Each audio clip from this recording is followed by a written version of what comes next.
Welcome students. आज हम सीखेंगे कि अगर हमें कोई कंटिन्यूअस टाइम एलटीआई सिस्टम का ट्रांसफर फंक्शन दिया गया है तो उस केस में हम उसका स्टेट स्पेस रिप्रेजेंटेशन कैसे करें, यानी कि उसकी स्टेट वेरिएबल एनालिसिस कैसे करें।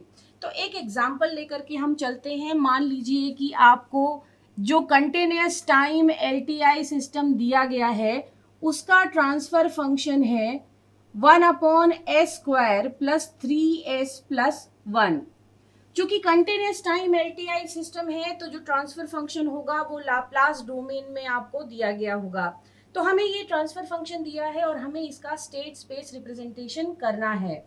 तो उस केस में आप सबसे पहले इस ट्रांसफर फंक्शन को सिस्टम की डिफरेंशियल इक्वेशन के फॉर्म में कन्वर्ट करेंगे। इस कन्वर्जन में जो चीज आपकी सहायता करेगी वो है डिफरेंशिएशन प्रॉपर्टी लाप्लास ट्रांसफॉर्म की। डिफरेंशिएशन प्रॉपर्टी लाप्लास ट्रांसफॉर्म की कहती है कि अगर हम अपने टाइम डोमेन वाले सिग्नल को एक बार डिफरेंशिएट करते हैं तो लाप्लास डोमेन वाले सिग्नल में मल्टीप्लिकेशन हो जाता है एस का। अगर 2 बार करते हैं तो एस स्क्वायर का, 3 बार करेंगे तो एस क्यूब का, ऐसे ही ये प्रॉपर्टी आगे एक्सटेंड होती है। तो इस प्रॉपर्टी का हम यूज करेंगे ट्रांसफर फंक्शन को डिफरेंशियल इक्वेशन में बदलने के लिए। अब इस प्रोसेस को शुरू करते हैं। ट्रांसफर फंक्शन होता है सिस्टम का output upon input in that domain taking all initial conditions to be 0, यानी आउटपुट लाप्लास डोमेन में अपॉन इनपुट लाप्लास डोमेन में और इनिशियल कंडीशंस को हम लेंगे 0। तो हमने एच एस की जगह पर लिख दिया है Y S upon X S और ये हो जाएगा 1/s² प्लस 3s प्लस 1 के बराबर। इस इक्वेशन को हम और सिंप्लीफाई करेंगे तो लिखेंगे s² plus 3s plus 1 ys के साथ इसका गुणा होगा इक्वल टू एक्स एस। इस इक्वेशन को एक स्टेप और सिंप्लीफाई करेंगे तो लिखेंगे s², ये कोष्ठक को अब हम खोल देंगे तो ये हो जाएगा s² ys plus 3s ys plus ys is equals to X S.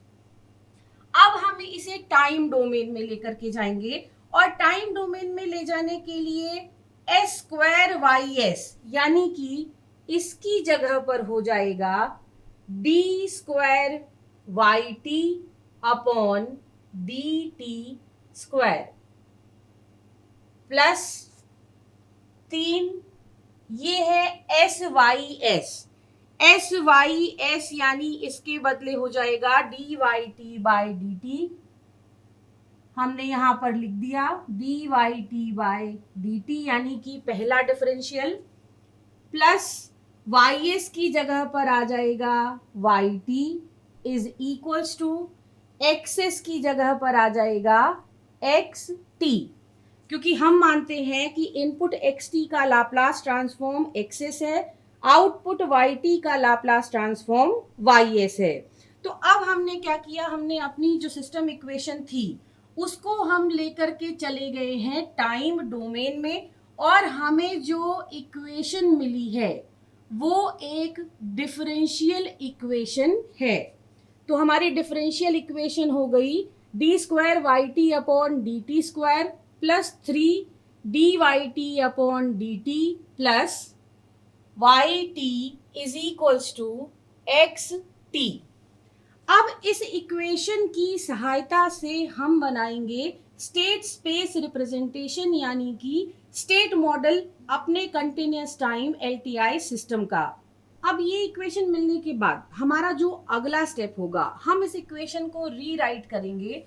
ऐसे रीराइट करेंगे कि एक साइड पर आपका आए हाईएस्ट ऑर्डर का डिफरेंशियल, वो भी कांस्टेंट 1 के साथ आए, यानी यहाँ पर अगर कोई और कांस्टेंट हो तो उसको आपको दूसरे साइड पर लेना है। तो एक साइड पर आपका आ जाएगा हाईएस्ट ऑर्डर का डिफरेंशियल और दूसरे साइड पर आ जाएगी बाकी की पूरी इक्वेशन। तो ये हम साइड चेंज करके अपनी इक्वेशन को लिख रहे हैं। ये मिल गई हमें इक्वेशन। अब इसके बाद हम स्टेट वेरिएबल्स को डिफाइन करते हैं। इससे पहले चूंकि यहाँ पर हमने इनपुट के फॉर्म में लिया है xt, जब हम स्टेट स्पेस रिप्रेजेंटेशन देते हैं उस केस में हम इनपुट के फॉर्म में हमेशा लेते हैं ut को। इसलिए लेते हैं क्योंकि स्टेट वेरिएबल को हम x से रिप्रेजेंट करते हैं, तो कंफ्यूजन को अवॉइड करने के लिए हम इनपुट को ले लेते हैं ut। तो अब हमारी इक्वेशन हो गई ऐसी। इसके बाद चूंकि हमारी ये इक्वेशन सेकेंड ऑर्डर की डिफरेंशियल है, यानी डिफरेंशिएशन मैक्सिमम 2 बार हो रहा है, तो इस केस में हम 2 स्टेट वेरिएबल लेंगे। एक को नाम देंगे x1, दूसरे को नाम देंगे x2। इसके बाद हम स्टेट वेरिएबल्स को वैल्यू असाइन करना शुरू करते हैं। वैल्यू असाइन करने की शुरुआत करते हैं हम अपने नॉर्मल आउटपुट से, यानी कि yt से। तो हम मानते हैं कि हमारा आउटपुट yt है पहला स्टेट वेरिएबल x1 और इसका पहला डिफरेंशिएशन यानी dy/dt है दूसरा स्टेट वेरिएबल। तो ये जो दूसरा स्टेट वेरिएबल होगा ये पहले स्टेट वेरिएबल का डिफरेंशिएशन होगा। ऊपर लगा हुआ एक डॉट डिफरेंशिएशन को रिप्रेजेंट करता है। तो x2 x1 का फर्स्ट डिफरेंशियल होगा। इसके बाद जो हाईएस्ट पावर लिखी है, हाईएस्ट ऑर्डर लिखा हुआ है डिफरेंशिएशन का, यानी d²yt/dt², इसको हम लेते हैं सेकेंड स्टेट वेरिएबल का डिफरेंशियल। तो नेक्स्ट स्टेप में हमको अपने स्टेट वेरिएबल्स को डिफाइन करना है और ये डिफाइन करना हम शुरू करते हैं हमेशा आउटपुट से, नॉर्मल आउटपुट से। तो नॉर्मल आउटपुट को हमने माना पहला स्टेट वेरिएबल, उसके डिफरेंशियल को हमने माना दूसरा स्टेट वेरिएबल, और उसका भी जो डिफरेंशियल है वो हो जाएगा आपके इस स्टेट वेरिएबल के डिफरेंशियल के बराबर। तो हमने स्टेट वेरिएबल्स को यहाँ पर कर दिया डिफाइन। इसके बाद हम इन सारी इक्वेशंस को, मतलब इस इक्वेशन को in terms of state equation लिखेंगे। लिखते समय हमें इस बात का ध्यान रखना होगा कि हमारे पास जितने स्टेट वेरिएबल्स हैं उतनी स्टेट इक्वेशंस हमें मिलेंगी, और स्टेट इक्वेशन में लेफ्ट हैंड साइड पर आप डिफरेंशियल इक्वेशन यानी फर्स्ट ऑर्डर डिफरेंशियल को लिखते हैं, और दूसरे साइड पे आप ऐसी टर्म्स को लिखते हैं जिनमें डिफरेंशियल बिल्कुल ना हो। तो हम अब इक्वेशंस को लिखना शुरू करते हैं। हमारी पहली इक्वेशन हो जाएगी, इसकी सहायता से जो हम बनाएंगे वो है x1 का differential is equals to x2। दूसरी स्टेट इक्वेशन के लिए हम इस इक्वेशन की सहायता लेंगे जहां पर d²yt/dt² को हम लिखेंगे x2 का डिफरेंशियल। तो ये हमने लिख दिया x2 का differential is equals to input ut minus yt यानी x1। तो यहाँ पे हमने लिखा x1 माइनस 3।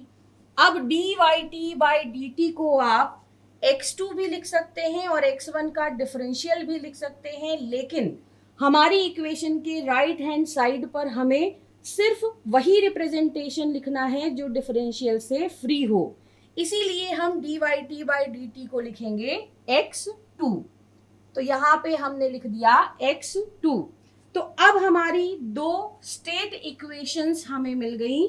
पहली है x1 का differential is equals to x2, दूसरी है x2 का differential is equals to ut यानी input minus x1 minus 3x2। तो आपकी पहली स्टेट इक्वेशन और दूसरी स्टेट इक्वेशन यहाँ पर आपको मिल गई हैं। स्टेट मॉडल बनाते समय हमें स्टेट इक्वेशन के साथ साथ आउटपुट इक्वेशन को भी लिखना पड़ता है। तो आउटपुट इक्वेशन हमको पहले ही मिल चुकी है, ये है हमारी आउटपुट इक्वेशन। और आउटपुट इक्वेशन स्टेट इक्वेशन के साथ कहलाती है स्टेट मॉडल। यानी जब आप आउटपुट इक्वेशन और स्टेट इक्वेशन को कंबाइनली रखते हैं तो उसे कहा जाता है स्टेट मॉडल। तो यहाँ पर हमने स्टेट मॉडल का मैथमेटिकल रिप्रेजेंटेशन कर लिया। तो अब हमने स्टेट इक्वेशंस और आउटपुट इक्वेशंस को डिफाइन कर लिया अपने सिस्टम के लिए, जो हमें दे देगा स्टेट मॉडल। अब इनके करस्पॉन्डिंग मैट्रिक्स रिप्रेजेंटेशन बनाने के लिए हम लेफ्ट हैंड साइड पर लेते हैं डिफरेंशियल टर्म्स को स्टेट वेरिएबल की, यानी x1 और x2 का डिफरेंशियल। वहीं पर राइट हैंड साइड पर हम अपने स्टेट वेक्टर यानी स्टेट वेरिएबल का कॉम्बिनेशन इन वेक्टर फॉर्म। तो हम लेते हैं अपने स्टेट वेक्टर और इनपुट वेक्टर को। चूंकि हमारे पास एक ही इनपुट है तो हमने इसे अलग से यहाँ पर लिख दिया ut।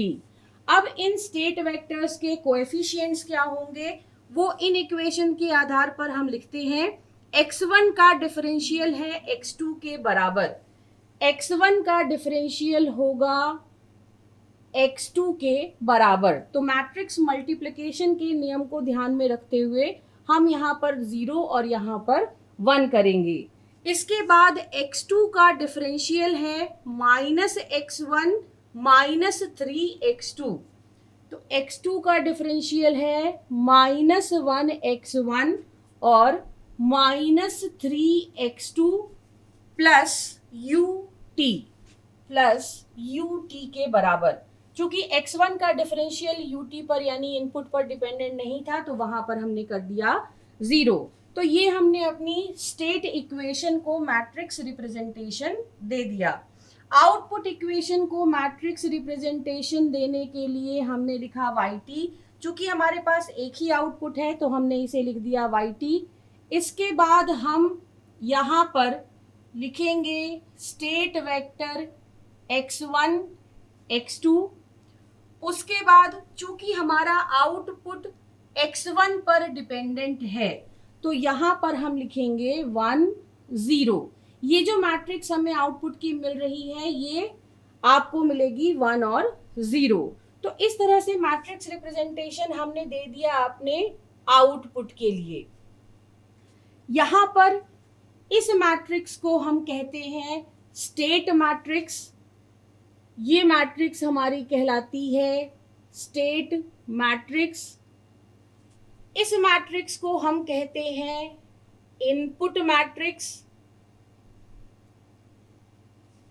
इस मैट्रिक्स को नाम दिया जाता है आउटपुट मैट्रिक्स। और चूंकि हमारा आउटपुट इनपुट ut पर डिपेंडेंट नहीं है इसलिए हमें ट्रांसमिशन मैट्रिक्स यहाँ पर नहीं मिल रही है। तो इस केस में हमें सिर्फ स्टेट मैट्रिक्स, इनपुट मैट्रिक्स और आउटपुट मैट्रिक्स मिल रही है। तो इस तरह से हम अपनी स्टेट इक्वेशन और आउटपुट इक्वेशन को मैट्रिक्स के फॉर्म में रिप्रेजेंट करेंगे।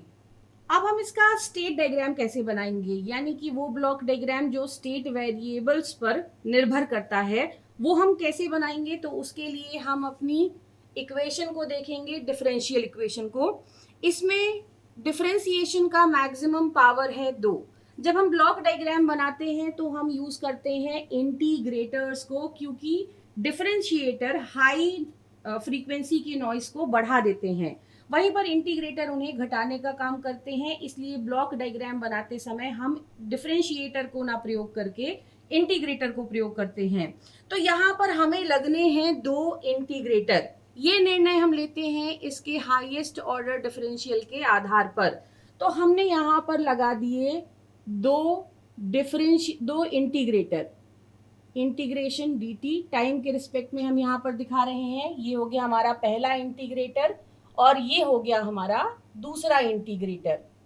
अब इसके बाद बनाना कहाँ से शुरू करते हैं, तो हम मानते हैं कि यहाँ पर हमारा सिग्नल है d² yt upon dt square.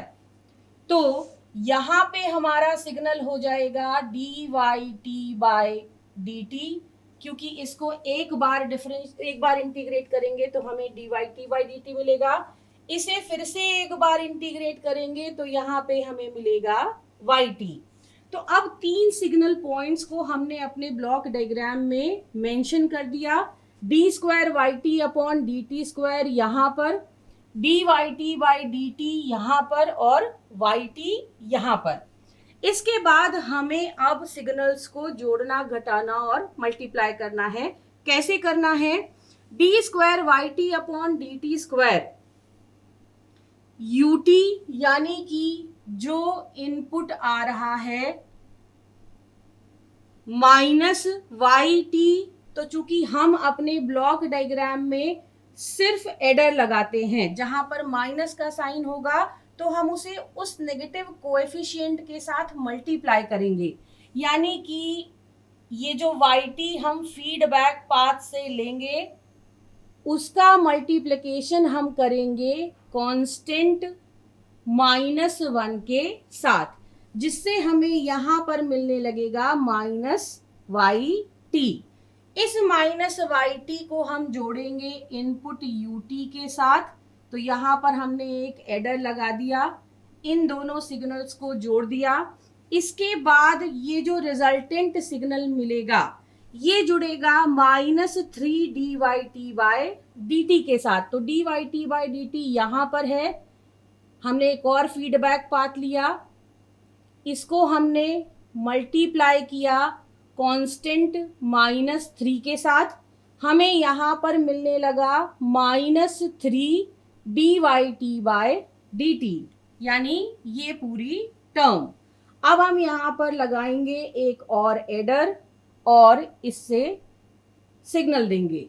तो अब जो यहाँ पर एडर का आउटपुट होगा वो इस सिग्नल के साथ यानी -3 dyt बाई dt के साथ जुड़ जाएगा और ये सिग्नल रिजल्ट देगा D square Y T upon D T square. तो इस एडर के आउटपुट को हमने यहाँ पर कनेक्ट कर दिया। तो इस तरह से हम अपने स्टेट वेरिएबल के बेसिस पर ब्लॉक डायग्राम रिप्रेजेंटेशन कर सकते हैं। तो ये प्रोसेस होती है अगर हमें LTI system, continuous LTI system का ट्रांसफर फंक्शन दिया गया है तो उसका स्टेट स्पेस एनालिसिस करने का। पहले स्टेप में हम इस ट्रांसफर फंक्शन को लेकर के जाएंगे टाइम डोमेन में, बनाएंगे डिफरेंशियल इक्वेशन। दूसरे स्टेप में डिफरेंशियल इक्वेशन को हम रीअरेंज करेंगे, जिसमें हाईएस्ट ऑर्डर का डिफरेंशियल एक साइड, बाकी के सारे दूसरे साइड होंगे। तीसरे स्टेप में हम इसकी हाईएस्ट ऑर्डर को देख करके नंबर ऑफ स्टेट वेरिएबल को डिफाइन करेंगे। 2 है तो 2 स्टेट वेरिएबल हमें मिलेंगे x1 और x2। उसके बाद हम स्टेट इक्वेशन बनाएंगे और इसके लिए हम स्टेट वेरिएबल का असाइनमेंट करेंगे और ये असाइनमेंट शुरू होगा आउटपुट से।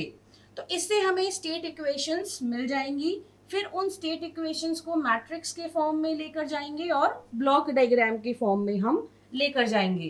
तो इन स्टेप्स को फॉलो करके हम किसी भी कंटिन्यूअस टाइम LTI सिस्टम का ट्रांसफर फंक्शन यूज करके ब्लॉक डायग्राम रिप्रेजेंटेशन कर सकते हैं। अब इस काम को करने के लिए 3 अलग अलग मेथड्स सजेस्ट की गई हैं, जिसमें से पहली मेथड होती है डायरेक्ट डिकम्पोजिशन। डायरेक्ट डिकम्पोजिशन यानी हम जो भी ट्रांसफर फंक्शन दिया गया है उसमें बिना कुछ मॉडिफिकेशन किए एज इट इज ये पूरा एनालिसिस करेंगे, जिसे हम आगे के लेक्चर्स में डिस्कस भी करेंगे। दूसरी मेथड होती है पैरेलल डिकम्पोजिशन, जिसमें हम जो ट्रांसफर फंक्शन दिया गया है उसका यूज करके एक पैरेलल नेटवर्क बनाएंगे।